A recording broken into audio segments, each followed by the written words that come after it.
Saudações, queridos e queridas! Está no ar o primeiro Rio Número Especial Copa do Mundo, onde você ouvinte ficará podendo tudo o que rola na JFA, na Copa do Mundo, no Catar. Como sempre, você está na companhia de Elias Falas, o Barbudinho Leguinho na apresentação, comentários da lenda, Mr. Thiago Henrique Cruz. Tudo bem com você, meu irmãozinho? Pontapé inicial já dado para a Copa do Mundo. Bem negativo, mas deu, né? Salve, salve Elias, bom dia, boa tarde, boa noite a todos os nossos queridos ouvintes. E vamos lá, vamos falar desse amistoso, o último e único amistoso preparatório antes da Copa do Mundo. Japão e Canadá, Canadá e Japão, amistoso com cara de mistão. E aí tem muita gente que durante toda a tarde aí, Twitter inflamado com esse amistoso do Japão, muitas coisas legais pra gente comentar. Claro, já avisando vocês que o que a gente tem pra comentar é o extra-campo, né? Porque dentro de campo, realmente, o joguinho foi bem mal-menos. E o famoso mistão foi o básico em todos os amistosos pré-Copa, praticamente, né? O pessoal aproveitou para colocar os reservas em campo, quem tá jogando um pouco, aqueles jogadores que o técnico fica na dúvida se deixa no banco, o titular, pode beliscar uma última vaguinha, né? Então não foi não só no Japão como no Canadá, mas geral, né? Praticamente todas as seleções, as nossas concorrentes, né, do grupo, Alemanha, Espanha, toda essa galera aí entraram com seus mistões, né, para definir vagas e também dar ritmo, porque Copa do Mundo é aquela coisa, né? Você vai precisar de um reserva ali, o reserva tem que estar estralando, que nem fala, né, Thiagão, para suprir aí alguma baixa. Exatamente. Uma coisa que já seria legal a gente comentar sobre, até a gente falar sobre o jogo, porque a gente já adianta que não tem tanto para se falar do jogo, até o lance nem teve tantos lances legais assim, foi um jogo bem truncado, até por essa questão de ser com equipes modificadas, né? A equipe do Canadá também vem com uma equipe que a gente chama de mista, né? Mas na verdade na verdade que o termo correto seria as equipes não estão preocupadas em resultados, mas sim em dar rodagem para jogadores que, na sua grande maioria, vão estar começando no banco, né? Então, realmente, são equipes muito protótipos ali, né? Muito testes, né? Muitas coisas que talvez a gente não vai ver na Copa do Mundo exatamente em si. Até porque, se Japão e Canadá chegassem assim para a Copa do Mundo, meu pai amado, né? Realmente,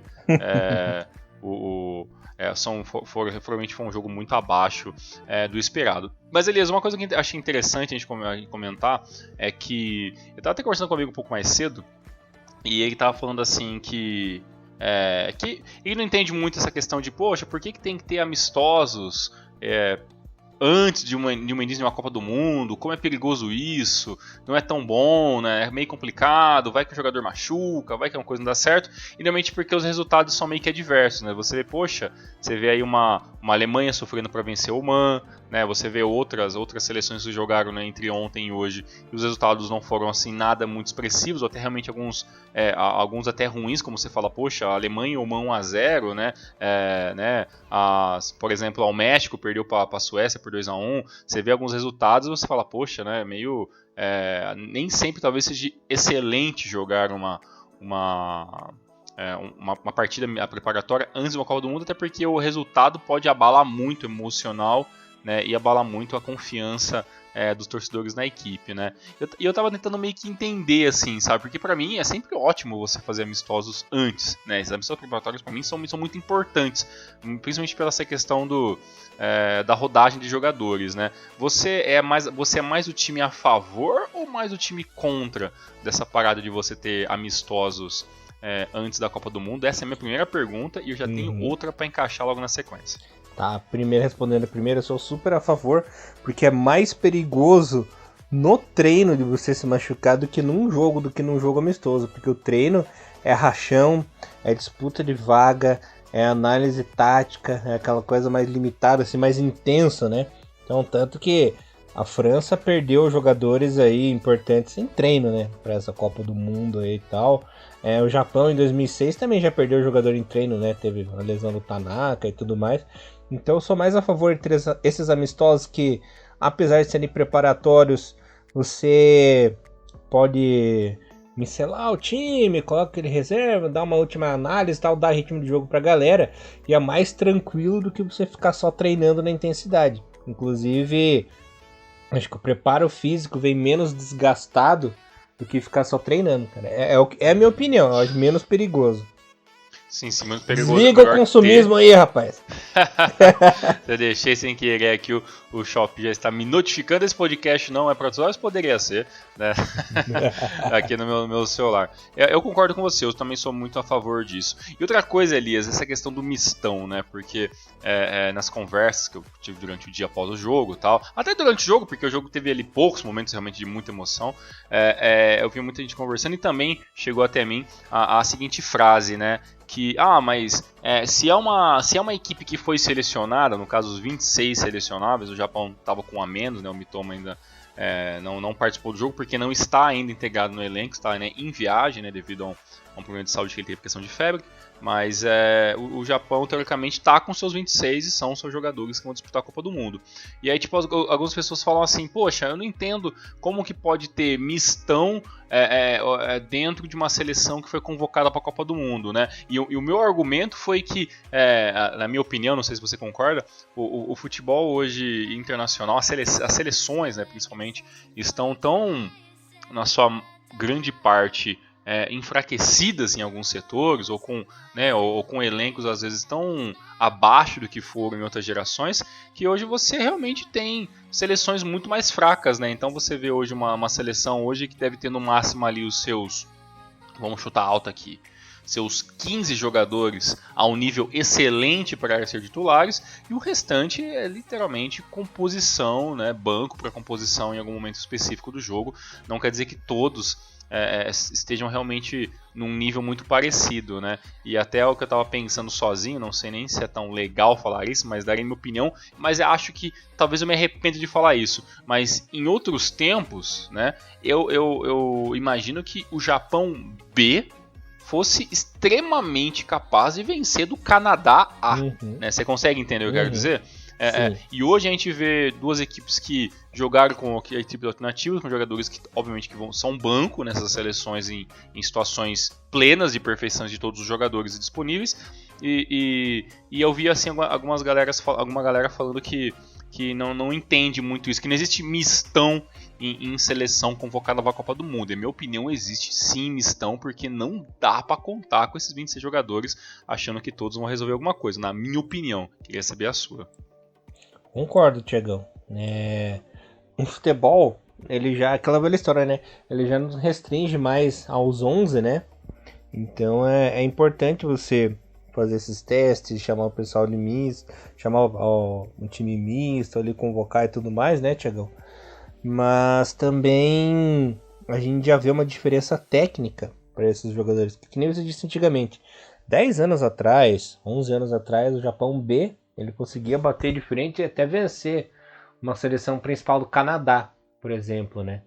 Só que hoje em dia tá muito nivelado para baixo, né? Você vê assim como decaiu o futebol, os talentos individuais eles estão sendo sacrificados por tática, né?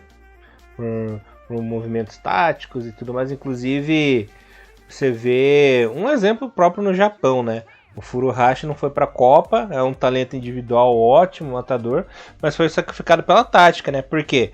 Porque o Moriyasu tem na cabeça os esquemas táticos lá com o Asano, com o Edinha, com o Maedinha, né? Com o Shiba. Fica restrito àquelas formações táticas e acaba por burrice, né? Assim dizer, sacrificando os talentos individuais que podem fazer a diferença, né? Tanto que em 2 anos o Kyogo foi convocado pouco e o pouco que jogou não conseguiu se acertar nesse esquema maluco, né? O Moriyasu. Então é isso. Devido a essa rigorosamente esse futebol tático, está sendo sacrificado o talento e a técnica, né? Exato, porque a gente vê algumas seleções, por exemplo, que a seleção ela se molda para jogar pelos jogadores. É claro, eu não estou colocando o Kyogo Furuhashi na mesma prateleira, por exemplo, de um Portugal com o Cristiano Ronaldo, a Argentina com o Messi, mas é mais ou menos assim, né? São jogadores que têm ali um esquema de jogo, um estilo de jogo individual, e a seleção toda se molda também para encaixar aquele cara ali, né? E para 22 agora, obviamente por uma questão individual do treinador, né, uma escolha do treinador, né, o Kyogo acaba ficando fora por ele achar que ele não se encaixa tão bem, né, vamos ver como é que fica aí. É claro, obviamente que o Furashi estará no próximo ciclo para 2026, e esse talvez é um assunto que a gente nem deva perder tanto tempo aqui, porque realmente ainda é muito novo e todo mundo sabe na nossa opinião, e todo mundo também é contra o Kyogo não estar nessa seleção, isso é óbvio, né?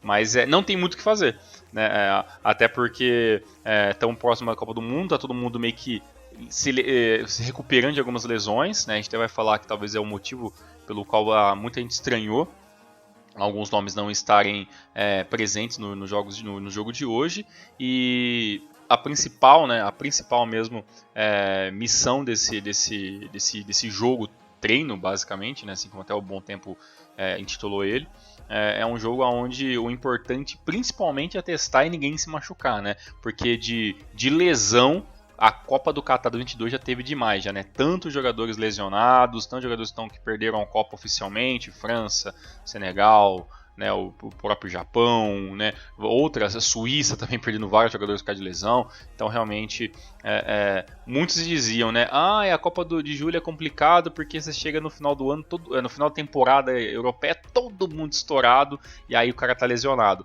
Mas está chegando uma Copa do Mundo no final do ano, no meio da temporada europeia, e os jogadores estão se lesionando do mesmo jeito, né? Então não muda muita coisa independentemente qual é o mês que a Copa acontece, né? É mais uma questão de sorte mesmo e preparação física de cada jogador com o seu time, né? Complicado.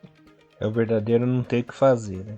Exatamente. Mas bem, Elias, vamos lá, vamos destrinchar esse jogo entre Japão e Canadá, que não teve transmissão por nenhuma televisão nacional, né? Todos os outros anos sempre teve algum jogo passando, né, do Japão, preparatório, esse ano não teve, mas a gente conseguiu aí se virar aí com os links, obviamente, canadenses, que estavam disponíveis aí na internet afora.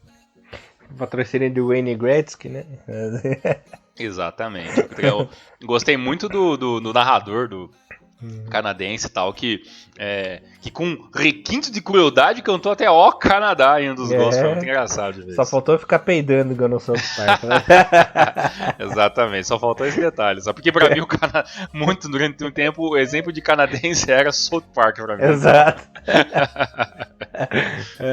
Grande Terence Philip, né? Grande, incrível, filme incrível. Assim, se você for maior de 18 anos, não assista, mas apesar que já tão batido isso, né? Tem coisa tão pior na internet hoje, que hoje um South Parkzinho, um filme, né, não é nada demais. Tiagão, então, o time entrou com Gonda, Hiroki Sakai, Itakura, Taniguchi, Hiroki Ito, Tanaka, Shibasaki, Yukisuma, Minami no Kubo e Asano entraram na etapa final. Yamane, Nagatomo, Doan, Kamadinha, Uedinha e Yoshida. Tiagão, logo no primeiro tempo, Shibasaki foi bem, né? Não fez uma partida ruim, jogou os 90 minutos, fez um baita de um lançamento pro nosso querido Yukisoma fazer o seu golzinho, né? Um golzinho que abriu o placar. Ele que deu aquela famosa esticada lá Suzuki, né? Pra fazer o primeiro gol do Japão ali na partida. O time entrou nesse famoso mistão aí. Segundo tempo entraram os nomes mais famosos, né? Aí, na etapa final ali, ainda no primeiro tempo, o Canadá chegou a empatar numa falha defensiva. Todo mundo ficou olhando a bola chegar até o Vitória, né? Teve até um desvio, eu não lembro se foi do Royle, do Cana, não lembro. Um desvio ali pro Vitória no meio de dois zagueiros empatar, né, Tiagão? Sim, sim. E no finalzinho do jogo, pra variar, aquele pênalti bobo. No Japão sempre faz um pênaltizinho bobo. Se eu não me engano, já é o quarto jogo seguido que o Japão faz um pênalti, né? Se eu não me engano. Teve esse com o Canadá. Sim, Equador. Teve pênalti contra o Equador. Teve pênalti contra a Tunísia. Não, quarto seguido não, né? Contra os Estados Unidos. Teve pênalti contra os Estados Unidos também ou não? Não lembro. Acho que agora de cabeça, acho que não lembro. Eu acho que não. Mas contra a Tunísia teve, né? Contra a Tunísia teve um pênalti, né? Ó, então. Canadá, Equador, Tunísia, Brasil. Teve pênalti também. Então, nos últimos 5, 6 jogos aí, teve 4 pênaltis, cara. 4 pênaltis bobos, né? E a Mané chegou atrasado, chegou daquele jeito, afobado, fez esse pênalti aí, faltando 15 segundos para acabar o jogo. E o Cavallini bateu. E foi aquele drama, né? Deu aquela cavadinha, o Gonda conseguiu alcançar a bola, deu aquele tapinha, mas entrou com bola e tudo, né? Mas olha, precisa ser revisado isso porque é muito pênalti bobo. Tô fazendo muito pênalti em sequência, né? Quando os Estados Unidos não teve pênalti, não. Foi a única falha no meio aí. Foi 2x0, né? Foi um jogo que foi 2x0. Teve a falha ali e tal, mas o time conseguiu se organizar. Eu tava vendo, teve o Equador, mas como foi 0x0, ninguém lembra, né? Mas foi salvo pelo inclusive, Schmidt, né? Inclusive foi o lance que qualificou o Schmidt pra Copa, né? Exato. Mas como você falou, né? Assim, o problema não é só esse jogo, né? O Japão ele tem um histórico de que a gente até brinca nos Morlands aqui, né? Sempre vai ter algum pênalti bobo no Japão, né? Isso é em Copa da Ásia, isso é em amistoso, isso é em competição Copa América, quando vem participar, às vezes tem uns pênaltis, Copa do Mundo, às vezes acontece de quase ser pênalti, então, assim, ou já aconteceu alguns pênaltis, obviamente nessa história toda do Japão e Copa do Mundo teve algum pênalti, se não me engano, mas enfim. É uma seleção que comete muito pênalti dentro da como forma, né, de tentativa de se defender. O que quer dizer com isso, né? Porque a gente fica lançando, o Japão foi muito pênalti, mas por que foi muito pênalti? Porque a bola chega, né? A bola chega muito na área e aí, como último recurso, o cara vai tentar dar aquela escada na perna. E foi isso que o Mané tentou fazer, né, nesse jogo, né? O Japão, querendo ou não, ele jogou pior, né, do que a seleção do Canadá. No primeiro tempo ainda teve uma posse de bola um pouco parecida, mas no segundo tempo o Canadá dominou a questão de posse de bola, chutou até mais vezes que o Japão, levou mais perigo para gol do que o Japão, né? Se não me engano foram 7 tentativas de chute da seleção japonesa contra 17 do Canadá. E dessas tentativas foram apenas 2 chutes corretos do Japão, um foi o gol, né, e o outro acabou sendo defendido, e no caso do Canadá conseguiu finalizar 3 vezes corretamente. E isso faz muita diferença. Eu estava até lembrando aqui de cabeça do lance, o primeiro gol ali do Victoria, a bola acabou, teve ali o desviozinho no Tanaka, né, o camisa 17 e tal, que está dentro da área e tudo mais, mas não teve tanto problema, não foi muito culpa dele, né, foi um desvio ali meio que acidental. Mas foi culpa dos dois que estavam marcando o canadense ali, né, que deixaram a culpa é da marcação, né, mas não um desvio dele, o desvio acontece, né, mas realmente a marcação ali foi completamente errada em cima do jogador. E o mais incrível que foi, como as equipes estavam muito ali tentando trocar os jogadores, e o Japão fez todas as modificações, né, o Edinha teve praticamente ali o segundo tempo inteiro para conseguir alguma coisa, né? O Doan também teve bastante tempo para jogar, então teve alguns jogadores que o Kamada também entrou cedo, né? Então você teve ali muitas modificações que você teve um certo tempo de jogo. O próprio Yamane também, acho que foram essas as substituições logo no comecinho da segunda etapa. E você via que o Japão até melhorava em alguns setores com as modificações, né? O Kubo também, que eu sou um novo crítico, né, do Kubo, jogou bem o primeiro tempo, conseguiu ali ir pro individual, tentar o drible, tentou fazer alguma coisinha, mas realmente ficam esses os destaques, além, claro, na parte defensiva para mim, o Sakai e o Itakura ali foram os melhores defensores, só que eles como foram substituídos, né, eles que atuaram sempre ali pelo lado direito da defesa, depois eles trocaram, mas enquanto estiverem em campo não cometeram nenhum erro, foi tudo muito ok. Só, né, que o Japão ele joga pior do que o Canadá, né? O Canadá joga melhor, leva mais perigo, se mantém mais com a posse de bola, e o Japão até poderia ter tomado um gol ali antes da questão do pênalti, né? Mas eu acho que chegou um certo momento do jogo ali que o Japão me falou assim, cara, é 1-1, vamos ficar por esse empate mesmo, vamos apenas esperar aqui, vamos tentar se segurar, tentar jogar um pouco no contra-ataque, e isso não funcionou. Sem dizer que o Japão novamente teve dificuldades de criar, né? Isso não tem como mentir. O Japão, tirando o lance ali do Gaku Shibazaki, que ele dá uma assistência de praticamente ali muito, muito longe, né, pro Yuki Soma conseguir fazer a finalização e fazer o gol, o Japão não consegue em nenhum momento fazer troca de passes rápidos e entrar dentro da área, né? E por essa dificuldade de entrar dentro da área, o que acontece? Você começa a ver aquelas tentativas de arremate da entrada da área, né? E aí você vê que a bola chegava no Mitoma, quem dera, né? O Mitoma tá em campo, né? Chega aí no Minamino, né? E o Minamino finaliza uma bola ridícula de fraca e cai sozinho, né? O Asano fica ali contornando, né? A Glindiara correndo para um lado para o outro, e a bola quando chega nele chega muito marcado, ou praticamente tem um erro de passe, e o Asano praticamente joga muito pouco, aparece pouquíssimo no primeiro tempo, e você vê que o Japão, mais uma vez, né, como eu até escrevi ali nas nossas redes sociais, o Japão tem novamente dificuldade de criar, e quando cria, né, vem à tona essa falta do cara que pega a responsabilidade e finaliza, e vem pro drible, que a gente já sabia que Minamino e Asano não são os caras que vão fazer isso. Eles podem fazer gol na Copa do Mundo, podem uma hora desequilibrar, mas não vem mostrando, né, que são capazes de fazer isso a todo momento, né? Principalmente o Minamino, que às vezes até com espaço para finalização o cara erra o chute, né? Então fica difícil realmente defender, né, a seleção. Fica cada vez mais difícil defender essa seleção do Moriaço.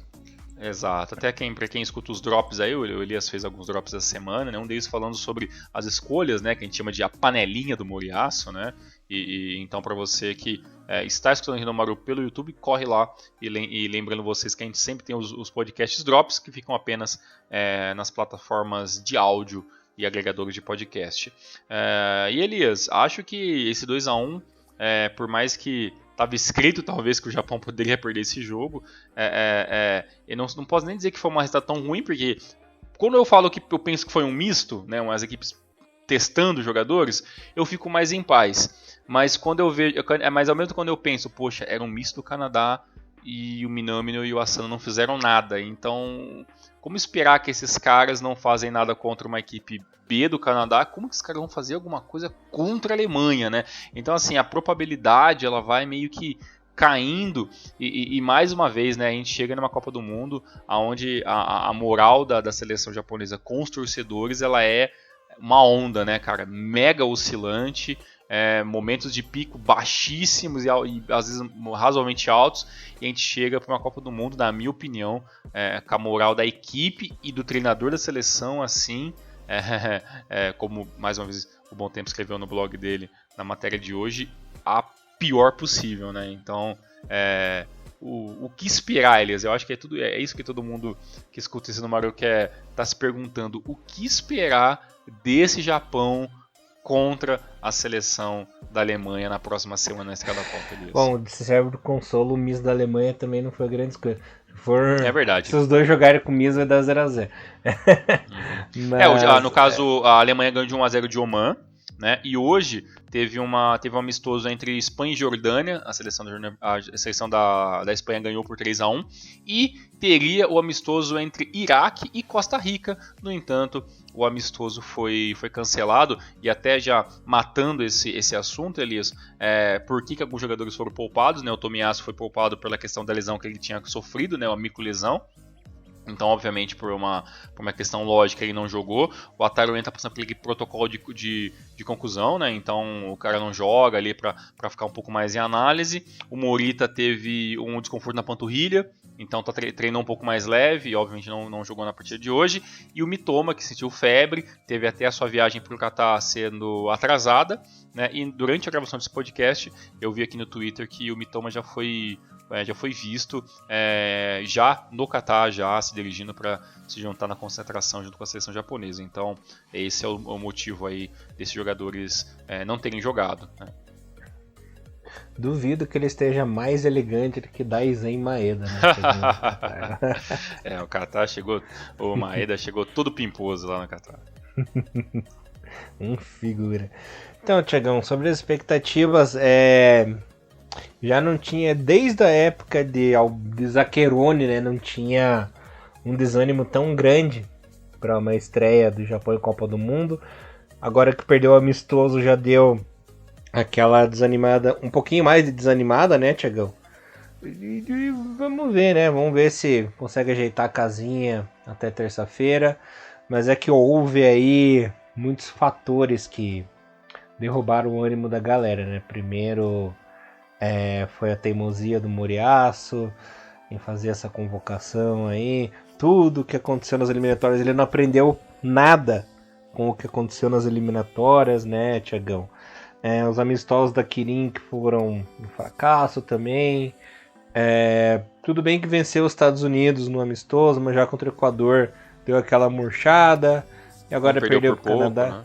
Né?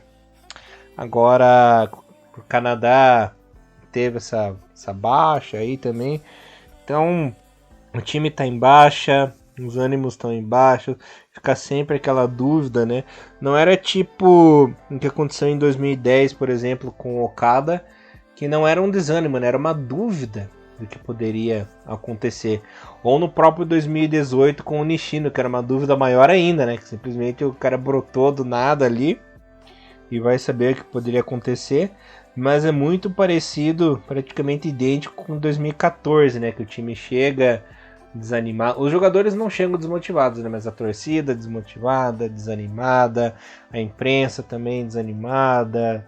Tudo aquele, como fala aqui em Canoinhas, né? Tudo desacorçoado com a situação aí.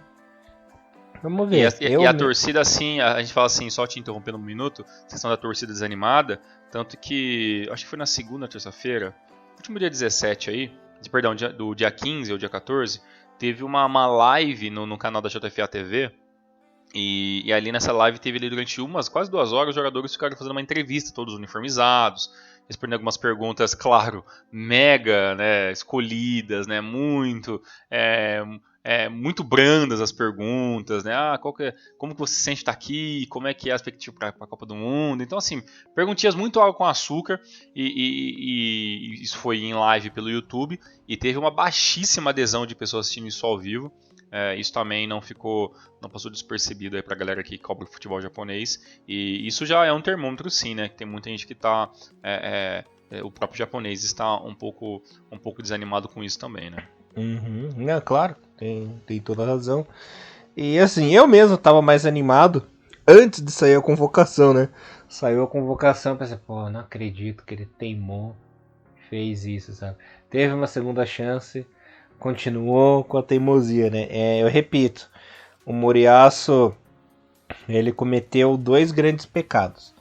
O primeiro é que ele não cumpriu as 3 principais metas, eu vou repetir essas metas, que era vencer a Copa da Ásia, fracassou.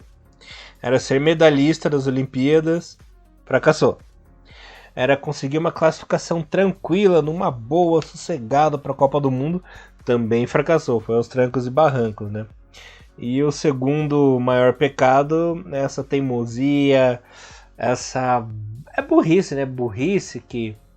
Nossa, é complicado, né? Ele é muito teimoso, muito paneleiro e sacrifica muito o talento individual dos jogadores, né? Porque eu sempre falo, galera, é a geração mais talentosa individualmente. A gente nunca teve um material humano tão rico, né? Tão poderoso como essa geração dessa Copa do Mundo, inclusive superando até a geração de ouro, né, Tiagão? Que a geração de ouro nós tínhamos aí os Bambambam, Nakata e Nakamura, mas eles se destacavam dos demais, né?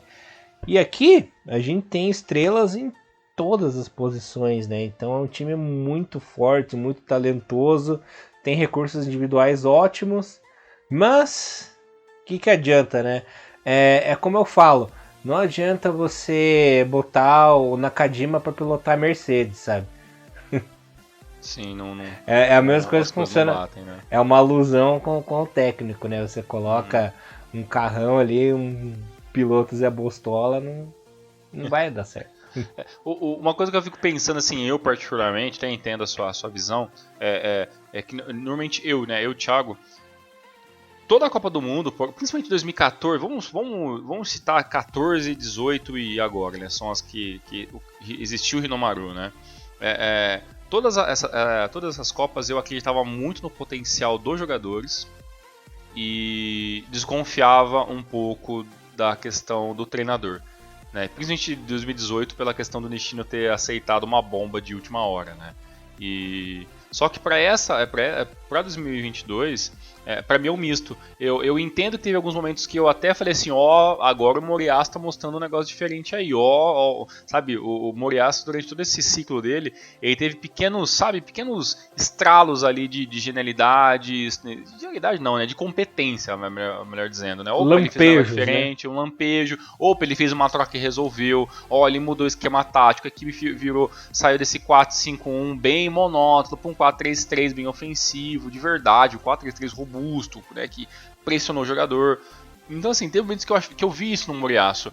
E assim como teve momentos que eu falei assim, poxa, o Minamino tem um espaço nessa seleção, ele não tá jogando, mas ele tem um espaço, o Asano ele resolve quando ele quer, entendeu? Essa seleção tá do jeito que funciona, né? Tá funcional essa seleção. E para 2022 eu tô meio que misto, assim, porque muitos jogadores que são titulares hoje, para mim, gostaria que fossem reservas. Não queria que eles estivessem na seleção, mas que eles fossem reservas e que outros estivessem sendo titulares. E eu fico esse misto que eu estou com um pouco pé atrás com o treinador, novamente, mas também estou um pouco pé atrás com o elenco, por causa que o elenco joga de acordo com o treinador, obviamente, né? E como essas duas linhas estão meio que turbulentas demais, eu acabo ficando um pouco também receoso. Como falo Pelias o tempo todo aqui, para outras pessoas no particular, eu estou muito ansioso para essa Copa do Mundo, eu fico muito ansioso a assistir todos os jogos e acompanhar muita coisa, e eu fico muito triste por as pessoas talvez que às vezes chegam até o Hinomaru, que chegam à página do futebol japonês, nos grupos, e essa galera tá na Copa do Mundo muito ansiosa só por causa do Japão, né? E eu falo, poxa, vamos tentar abraçar o futebol como um todo, para você não ficar dependendo apenas de pequenas coisas, né? Se você depender só do Japão, pode ser sim, porque tem grande chance do Japão não conseguir passar de fase. E a Copa do Mundo vai acabar para você, entendeu? Você vai deixar de curtir a Copa do Mundo pela riqueza da seleção? Poxa, vamos aproveitar, porque isso a cada 4 anos. E eu tava pensando nisso porque, Elias, talvez para mim, para você, vai ser muito doloroso se acontecer o que todo mundo já pensa que pode acontecer, que é uma eliminação depois desses 3 jogos.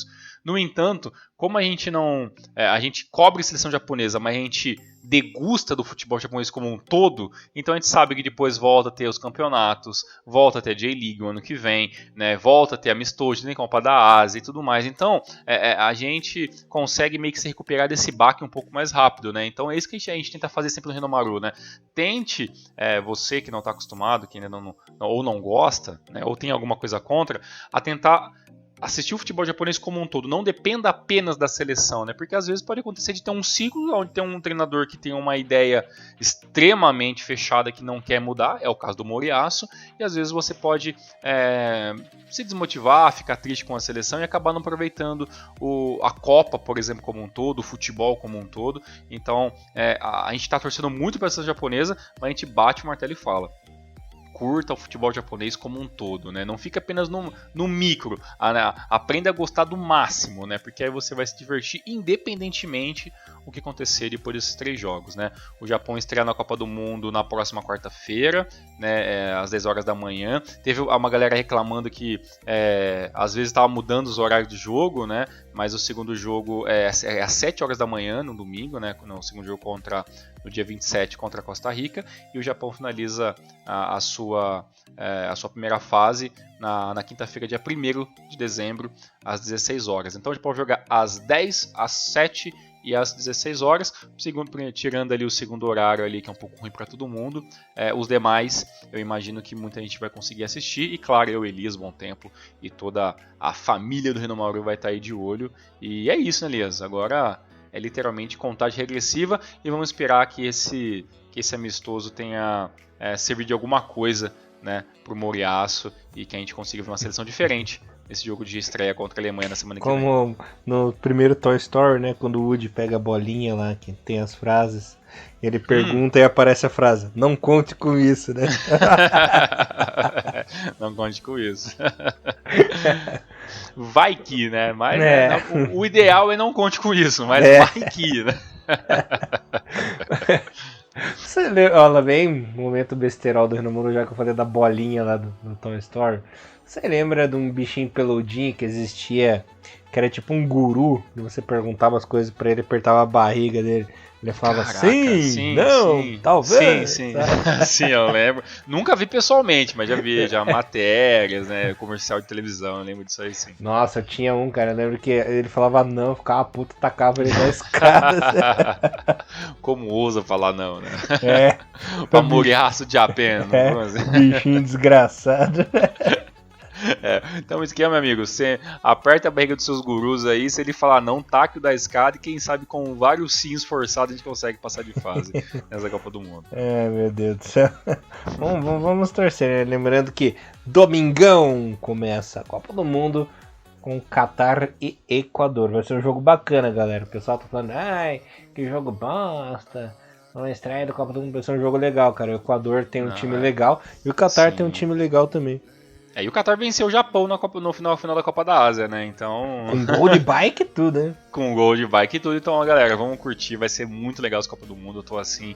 Claro, dentro dos pormenores da Copa do Mundo tem muita coisa errada. Como a gente sabe, né? Que futebol você sabe, né? Você sabe, né? Você tem que ser um pouco veaco. Mas vamos curtir essa parte boa aí que são jogos. Eu não vejo a hora de chegar domingão pra estar assistindo essa Copa do Mundo aí. E ó, a cobertura do Rio Número continua, firme e forte, todos os jogos. Vamos ter lives aí antes do início do primeiro jogo da seleção japonesa. Vão ter mais podcasts, os drops que estão aí, os textos dentro das nossas redes sociais. E aí é só procurar a gente, que a gente está lá de braços abertos para conseguir conversar com vocês aí sobre tudo que envolve essa grande Copa do Mundo 2022. E é isso, meu querido. Nos vemos na semana que vem, certo, Elias? Isso aí, certo. Só um último recado pra galerinha, que o pessoal fala assim, mas a FIFA é corrupta, tem os problemas e tal. Toda Copa do Mundo tem problema, mas é aquela velha história. Os times, as seleções não tem nada a ver com isso. Eles estão lá pra jogar bola, pra cumprir o papel deles. Então curtam, galera. Curtam, porque é legal demais você assistir uma Copa. Você vê as seleções. É só de 4 em 4 anos. É que problemas todas as instituições têm, né? Seja de país, de governo, prefeitura, FIFA, futebol. A gente sabe como é que o mundo funciona, né? Mas os times, as seleções não tem nada a ver com isso. A galera tá lá pra jogar bola, a torcida tá lá pra se divertir. Então faça farra mesmo, faça festa, porque olha, foram 2 anos aí de caos total nesse mundo, de muita tristeza, muita desgraça, pesado mesmo, né? Eu mesmo quase perdi minha mãe aí nessa pandemia, fiquei doente também, me recuperei, então tô esperando 4 anos ansioso assim dessa Copa, até sair do emprego aí para poder curtir a Copa 24 horas por dia durante um mês. Me planejei para isso, não fiz loucura, galera, me planejei para isso. Não vou passar fome, pode ficar sossegado. Isso é muito bom, né? Se planejar é muito importante, né? Pô, e como o Elias falou, né?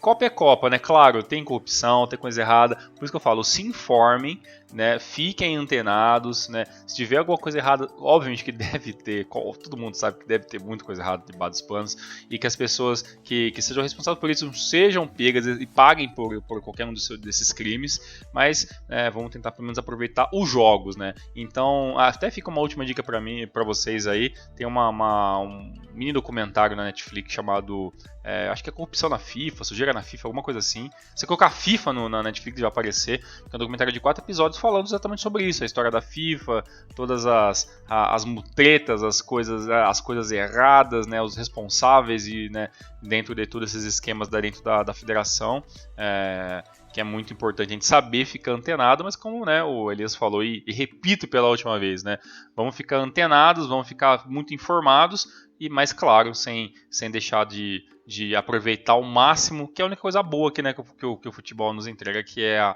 essa partida de 90 minutos, né, com as seleções 11 para cada lado, disputando um título que todo mundo cobiça e muito. É isso aí, Tiagão. Voltamos na semana que vem com muito mais Japão. Até semana que vem, tamo junto na cobertura. Vai, Elias, um forte abraço, até mais. Valeu, galerinha, um abraço. Hiromaru, levando o melhor futebol japonês pra vocês. Valeu, galera. Forte abraço, tchau, tchau. Sayonara.